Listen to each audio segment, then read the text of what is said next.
Hello everyone, स्वागत है सबका मन पाठशाला के यूट्यूब चैनल पर। आज से हम हमारे एमसीक्यू सीरीज स्टार्ट कर रहे हैं। सबसे पहला सब्जेक्ट है हमारा मध्य प्रदेश ज्योग्राफी।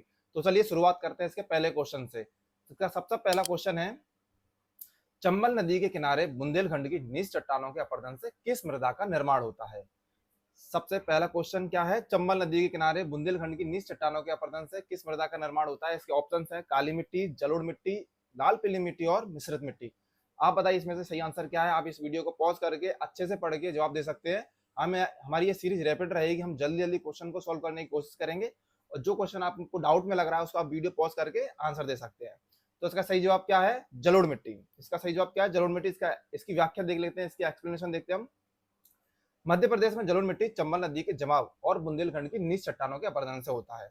ठीक है, यह मिट्टी मध्य प्रदेश में कुल क्षेत्रफल के 3% भाग पर पाई जाती है। इसका मुख्य घटक क्या है, कार्बोनेट, और इसमें फास्फोरस, नाइट्रोजन और कार्बनिक तत्वों की कमी होती है। ठीक है, ये इसका एक्सप्लेनेशन है। आप इसको भी अच्छे से पढ़ सकते हैं, नोट्स बना सकते हैं। हिंदी और इंग्लिश दोनों मीडियम में दिए गए हैं। ये हिंदी थी और ये रही इंग्लिश। इसको आप अच्छे से नोट्स बना सकते हैं। मुख्य मुख्य पॉइंट आप नोट डाउन कर लेना। अगला क्वेश्चन देखते हैं। अगला क्वेश्चन है, ग्रेफाइट का मुख्य उत्पादक जिला कौन सा है। हर मिनरल हर डिस्ट्रिक्ट में अलग अलग तरह से पाया जाता है। ठीक है, कहीं ग्रेफाइट, कहीं हीरा, कहीं तांबा, कहीं मैग्नीज। तो इसमें क्वेश्चन में दिया है ग्रेफाइट का मुख्य उत्पादक जिला कौन सा है। ऑप्शन है Betul, option B Katni, option C Satna, option D Panna. आप बताइए इसमें सही आंसर क्या है। तो इसका सही जवाब है बैतूल। इसका सही जवाब क्या है, बैतूल। बैतूल में ग्रेफाइट का मुख्य उत्पादक जिला है।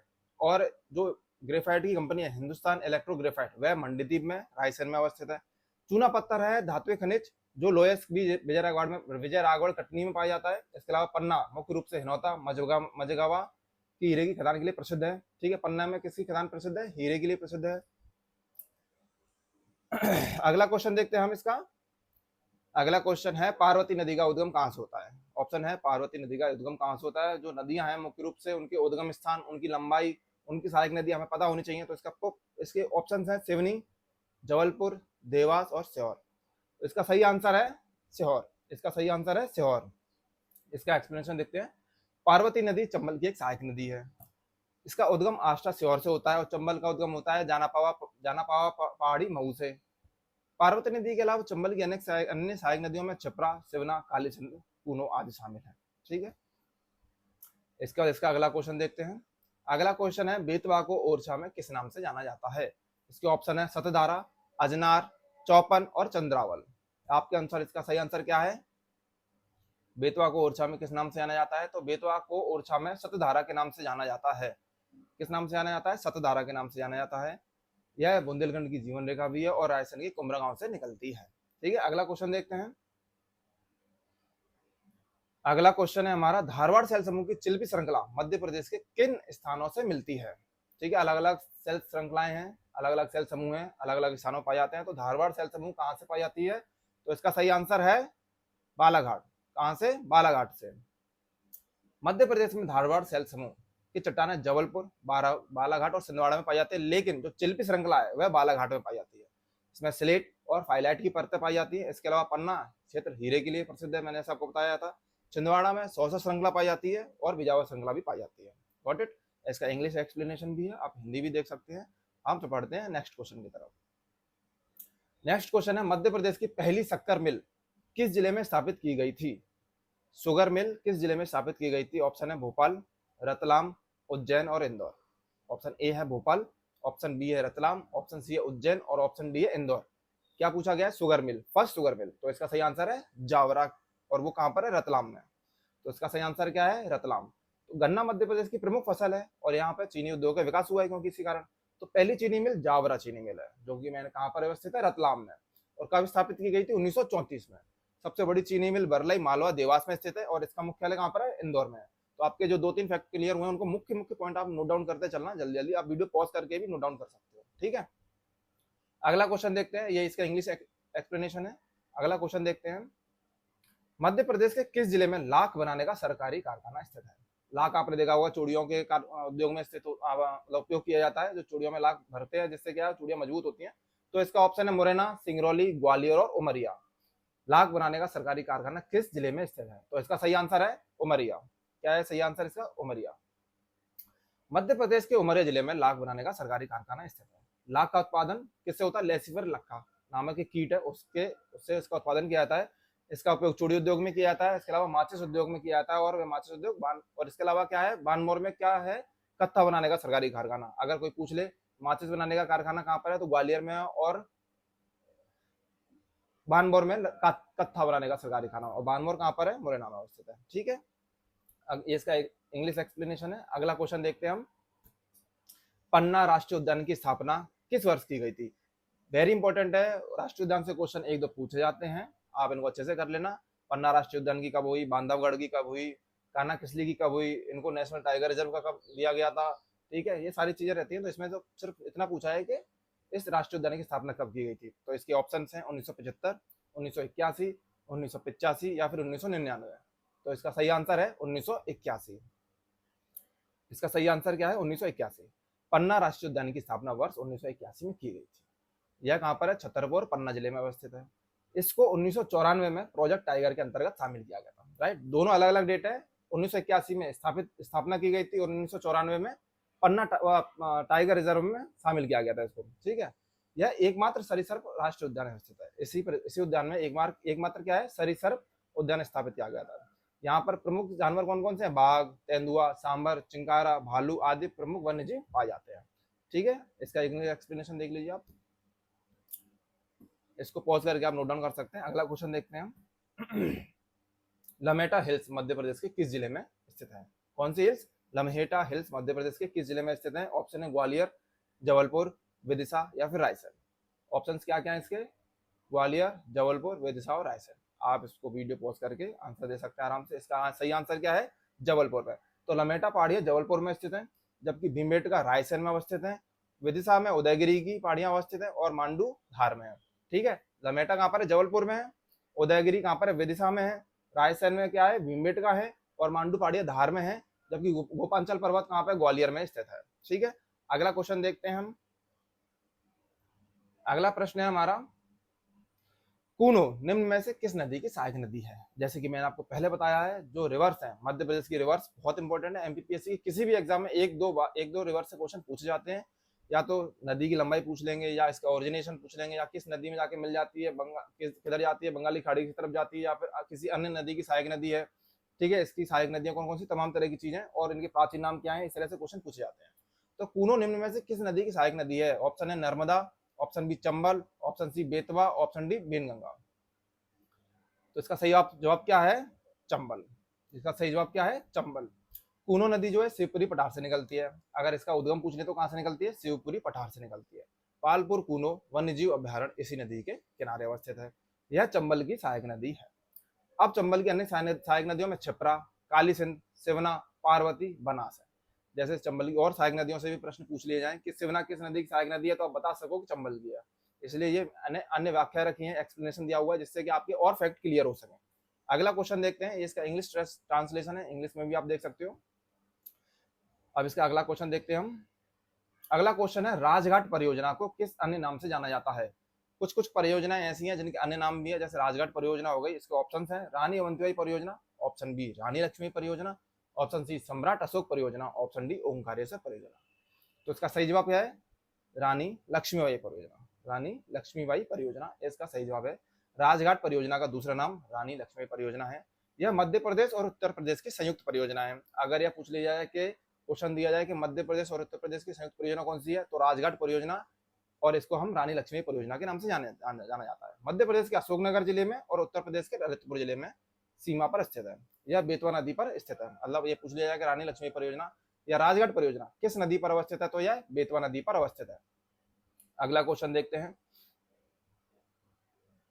अगला क्वेश्चन है, बहुटी जलप्रपात किस नदी पर स्थित है? वेरी इंपॉर्टेंट क्वेश्चन है। बहुती जलप्रपात या बहुटी जलप्रपात किस नदी पर स्थित है? इसके ऑप्शन है केन नदी, बेतवा नदी, सेलर नदी या फिर इंद्रावती नदी। इसके ऑप्शन को ध्यान से देख लेना, केन नदी, बेतवा नदी, सेलर नदी या फिर इंद्रावती नदी। प्रश्न क्या है? बहुटी जलप्रपात किस नदी पर अवस्थित है? तो इसका सही जवाब है सेलर नदी। सेलार नदी या सेलर नदी पर यह स्थित है। इसकी ऊंचाई कितनी है? 198 मीटर है ऊंचाई। यह किस जिले में अवस्थित है? मऊगंज जिले में है। पहले ये रीवा जिले का हिस्सा था, लेकिन नया जिला मऊगंज बनने के बाद यह मऊगंज जिले में अवस्थित है। यह कौन सा है? किस नदी पर अवस्थित है? सेलर नदी पर अवस्थित है। सबसे ऊंचा जलप्रपात कौन सा है? तो बहुटी जलप्रपात है। इसकी ऊंचाई कितनी है? 198 मीटर है। इसके बाद दूसरा सबसे ऊंचा जो है वो है चचाई जलप्रपात, जिसकी ऊंचाई कितनी है? 130 मीटर। अगला प्रश्न देखते हैं। अगला प्रश्न है चावल का वानस्पतिक नाम क्या है? इस सीरीज में हम मिक्स क्वेश्चन को रखेंगे जिससे आपके मल्टीपल फैक्ट क्लियर हो सकें। तो इसमें पूछा गया है चावल का वानस्पतिक नाम क्या है? Triticum, Oryza sativa, saccharum officinarum और डी है एराकिस हाइपोआ।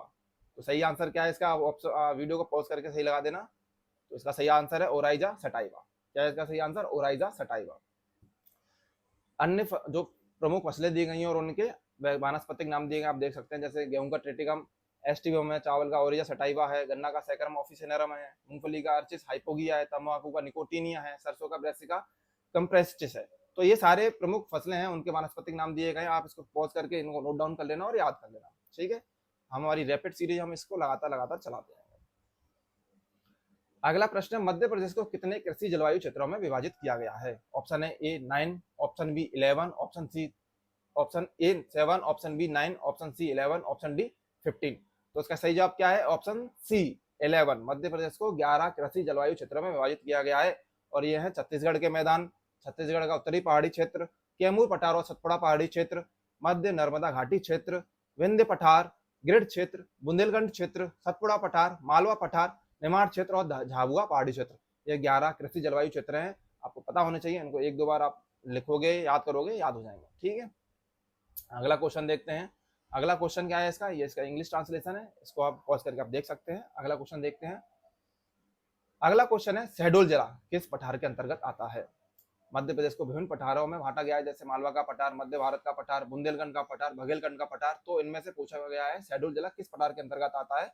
ऑप्शन है मालवा का पठार, ऑप्शन बी बघेलखंड पठार, ऑप्शन सी बुंदेलखंड पठार, ऑप्शन डी रीवा पन्ना का पठार। तो इसका सही आंसर है बघेलखंड का पठार। इसका सही आंसर क्या है? ऑप्शन बी बघेलखंड का पठार। जैसे मैंने आपको बताया था, मोटे तौर पर 7 प्राकृतिक प्रदेशों में बांटा गया है, जैसे मध्य भारत पठार, बुंदेलखंड, मालवा, रीवा पन्ना, ठीक है, नर्मदा सोनघाटी, सतपुड़ा मैकल पर्वतमाला, बघेलखंड पठार। तो इनमें से जो शहडोल है वह बघेलखंड पठार में स्थित है। सोन नदी के पूर्व में स्थित है। इसके अंतर्गत सीधी, सिंगरौली, शहडोल, उमरिया आदि जिले आते हैं, ठीक है। अगला प्रश्न देखते हैं हम। अगला प्रश्न है कपिल धारा जलप्रपात निम्न में से किस नदी पर स्थित है? ये अगला जलप्रपात है जो क्या है? कपिल धारा किस नदी पर स्थित है? इसका नाम ऑप्शन है Son, option B Chambal, option C Narmada, option D Betwa. तो इसका सही जवाब क्या है? आप टिक करिए। कपिल धारा जलप्रपात निम्न में से किस नदी पर स्थित है? सोन, चंबल, नर्मदा या फिर बेतवा। तो इसका सही जवाब क्या है? नर्मदा। इसका सही जवाब क्या है? नर्मदा। जिले में नर्मदा का उद्गम अमरकंटक के पश्चिम में अनूपपुर जिले से अनूपपुर जिले में होता है, ठीक है। कहाँ से उद्गम होता है? अनूपपुर जिले से। नर्मदा पर स्थित अन्य जिले, मतलब इसमें और भी जलप्रपात स्थित हैं, ठीक है। कौन कौन से? दुग्धधारा, लक्ष्मण धारा, दुर्गा धारा, पंचधारा, शंभु धारा और जलप्रपात है। आप देख लेना, इनका नोट डाउन कर लेना इनको। अगला क्वेश्चन है